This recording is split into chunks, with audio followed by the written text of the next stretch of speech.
اکثریت کے ذہن میں فحاشی بھرنے کا محض ایک ذریعہ بن سکتا ہے۔ باقی ایک بار جس کے ذہن میں فحاشی بھر جائے تو یہ بات بھی سچ ہے کہ برقعے میں پھرتی خواتین بھی پھر اس کی گندی نگاہ سے نہیں بچ پائیں گی۔ زیادہ فحاشی کی صورت میں تو گھر کے محرم خواتین اور بچے بچیاں تک اس کے ہوس کا شکار ہو سکتی ہے۔ لیکن سوال یہاں یہی ہے کہ دماغ میں فحاشی پیدائشی طور پر کوئی کیسے برقرار سکتا ہے؟ ظاہر ہے کچھ سورسز ہوں گے جنہوں نے کسی بندے کے دماغ میں فحاشی فیڈ کی ہو، تو سوال پھر یہ پیدا ہو جاتا ہے کہ مانا کہ وہ سورسز اور بھی بہت سے ہو سکتے ہیں، مگر ان سورسز میں سے ضرور ایک سورس پرائیویٹ پارٹس کی نمائش کرتا لباس اور برہنگی بھی تو ہو سکتا ہے۔ بہرحال بات ہو رہی تھی کہ دماغ میں بھی فحاشی بھرتی ہے۔ راہ چلتی خواتین کی پرائیویٹ پارٹس نمایاں کرنے والے لباس کے ساتھ ساتھ دماغ میں فحاشی کے بھر جانے کے دیگر اسباب میں فحش موویز دیکھنا اور لٹریچر پڑھنا اور فحش گو اور بدکاری کے عادی لوگوں کی صحبت اختیار کرنا بھی ہے۔ پھر جب ایک بار ذہن میں فحاشی بھر جاتی ہے تو اس انسان کو باپردہ جن سے مخالف تو کیا، بچے اور حتیٰ کہ جانور بھی جنسی آگ بجھانے کا سامان نظر آنے لگتے ہیں۔ محرمات کو بھی ایسا بندہ نہیں بخشتا، حتیٰ کہ قبروں میں پڑی تازہ میتوں کو بھی ایسا انسان نہیں بخشتا۔ مذہبی عبادت گاہوں اور قبرستانوں میں بھی یہ موقع پاتی ہی ریپ تک کر ڈالتے ہیں۔ تو لہٰذا یہ بھی ایک حقیقت ہے کہ کچھ لوگوں کے دماغ میں بھی فحاشی بھری ہوتی ہے۔ ایسوں کا علاج باپردہ ماحول کی فراہمی ہرگز نہیں ہے، بلکہ باقاعدہ ان کے دماغ کو ڈی ٹاکسیفائی کر کے ان کی ایڈکشن کو ٹریٹ اور ڈائیورٹ کرنا پڑتا ہے۔ یہ اگر غیر شادی شدہ ہے تو یاد رکھے کہ ان کا علاج شادی سے بھی کم ہی ہو پاتا ہے، اور ایسے بھی لوگ ہیں جو شکار ہی اس فحاشی کے شادی کے بعد ہو جاتے ہیں۔ اکثر لوگوں کی رائے ہوتی ہے دوسری شادی کر لے، کیونکہ اسلام میں مرد کو 4 تک شادیوں کی اجازت ہے، شاید دوسری شادی کرنے سے سدھر جائے۔ لیکن یہی سوچ ہماری بڑی غلطی ہے۔ او بھائی، اسلام میں شادی کا مقصد واحد محض ہی جنسی خواہش کی تسکین نہیں ہے، بلکہ شادی تو ایک بڑی وسیع اصطلاح ہے اور اللہ کے ایک بڑے پروجیکٹ کا نام ہے۔ اس کا مقصد تو انسان کو ایک نیا خاندان بلڈ کرنے کی ایک مثبت اور تعمیری سرگرمی میں مصروف کرنا ہے۔ جنسی خواہش والا مقصد تو اس بڑے سے پروجیکٹ کا بس ایک چھوٹا سا حصہ ہے۔ تو لہٰذا شہوت کے معاملے میں قناعت اختیار کرنی پڑے گی، ورنہ جس کے دماغ میں فحاشی بھر جائے تو پھر وہ 4 تو کیا سینکڑوں شادیاں بھی کرے، اسے سکون نہیں ملنے والا، بلکہ الٹا شریک حیات کے ساتھ ایک آدھ بار جنسی عمل کرنے سے پھر اس سے بوریت محسوس کرے گا اور نئے ذائقے کی طلب ہوگی۔ ایسے مرد کے لیے کوئی عورت صرف تب تک خوبصورت ہوتی ہے جب تک وہ اس کے دسترس میں نہ ہو۔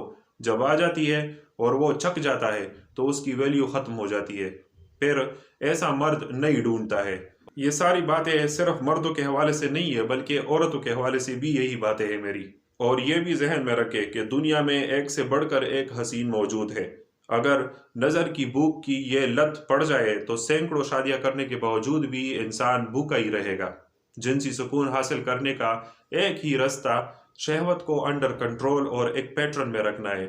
مولانا روم سے منسوب ایک قول ہے کہ شہوت وہ واحد بھوک ہے جو مٹانے سے نہیں بلکہ کنٹرول کرنے سے ختم ہوتی ہے۔ میں بار بار یہ کہتا ہوں کہ شہوت خاندانی سسٹم کے شروعات اور برقرار رکھنے کے لیے اللہ کی جانب سے صرف بطور ایک اگنیٹر انسان میں انٹروڈیوس کر دی گئی ہے، اور بس اس کو یہی مقام دے، نہ کہ زندگی کا مقصد ہی سمجھا جائے۔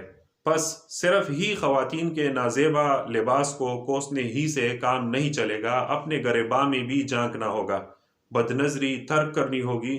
کوئی خاتون برہنہ بھی سامنے آئے تو اسے کوسنے کی بجائے اپنی نظر پر پہرا دے۔ سب خواتین کو باپردہ بنانا آپ کے اختیار میں نہیں ہے، لیکن اپنی نظر تو آپ کے اختیار میں ہے۔ سکون چاہیے اور فحاشی سے دور رہنا چاہتے ہیں تو بد نظری ترک کیجیے۔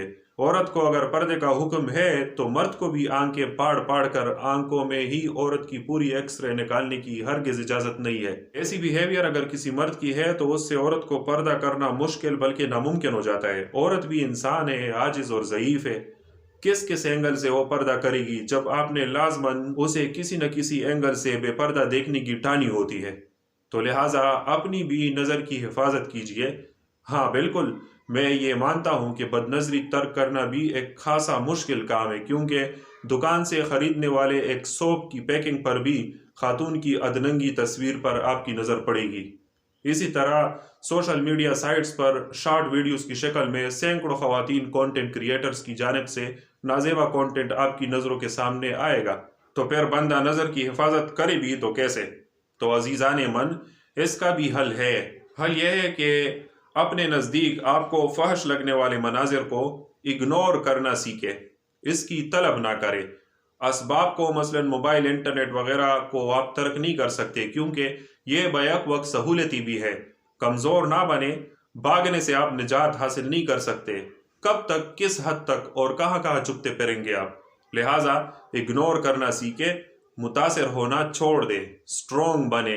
غیر ارادی طور پر آپ کا ایسے مناظر کے ساتھ سامنا ہو تو نارمل لیا کرے، ہوش و حواس نہ کھویا کرے۔ یہ اللہ کی بڑی دنیا ہے، ہر کوئی اپنا اپنا کام کرے گا۔ آپ متاثر ہونا چھوڑ دے، بس اپنے کام اور اپنی ذمہ داریوں پر فوکس کرے۔ کیوں آپ نے آخر اپنی شہوت کا برننگ پوائنٹ پیٹرول یا نیچرل گیس جیسا رکھا ہوتا ہے کہ ادھر شعلہ دکھایا ادھر بھڑک اٹھی آگ؟ ایسے تو آپ دنیا کا دوسرا کوئی کام نہیں کر پائیں گے۔ اگر آپ یہ جاننا چاہتے ہیں کہ شادی شدہ زندگی اچھی ہوتی ہے یا بغیر شادی کی، اور کیا شادی کرنے سے فحاشی کی لت ختم ہو سکتی ہے، محض چسکے کے لیے جلد ہی 4 شادیوں کی سنت کا جواز پیش کرنے والے مردوں نے کبھی یہ بھی غور کیا ہے کہ پہلی بیوی کی حیات تک دوسری شادی نہ کرنا بھی سنت رہی ہے؟ اور اگر آپ یہ بھی جاننا چاہتے ہیں کہ فحش موویز اور مشتزنی سے بچنے کے لیے کیا سائنسی رستہ اختیار کیا جائے، اور یہ کہ کیا مشتزنی نقصان دہ ہے یا فائدہ مند ہے یا بے ضرر، اور اس یورپی بادشاہ کے ساتھ کیا ہوا جو کثرت مشتزنی کیا کرتا تھا، تو ڈسکرپشن میں موجود لنکس وزٹ کر کے یہ ویڈیوز اور چینل پر پڑی دیگر دلچسپ ویڈیوز ضرور دیکھ لیجئے گا۔ اگر یہ ویڈیو آپ کو اچھی لگی ہو تو اس چینل کو ضرور سبسکرائب کریں، بیل کا آئیکن دبائیں، لائک، شیئر اور کومنٹ بھی کیجئے تاکہ ہماری حوصلہ افزائی ہو اور ہم آپ کو آپ کی پسند کا کانٹینٹ دیتے رہیں۔